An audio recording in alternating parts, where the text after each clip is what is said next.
¿cómo puedo pagar que me quieran a mí por todas mis canciones?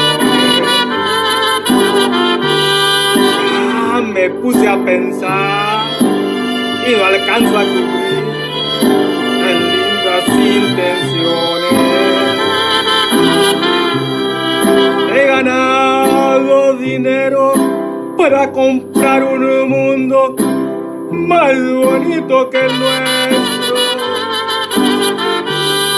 pero todo lo aviento porque quiero morir como muere mi pueblo.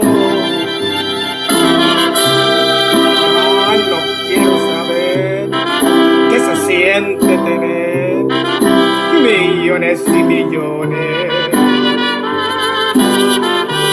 Si tuviera con qué, compraría para mí otros dos corazones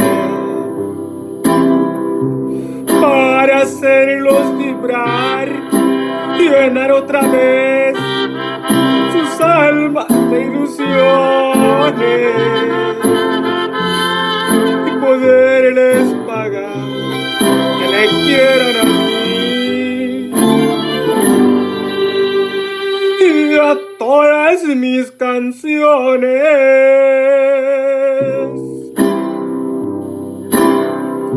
De veras, muchas gracias por haberme aguantado tanto tiempo, desde 1947 hasta 1972.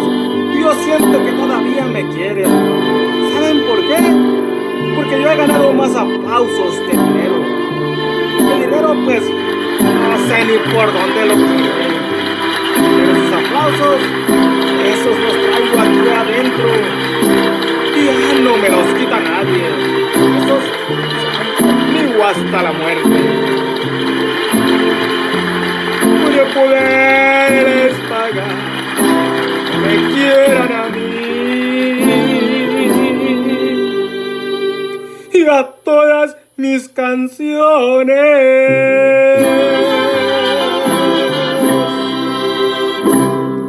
Derechos reservados a José Alfredo Jiménez. Gracias.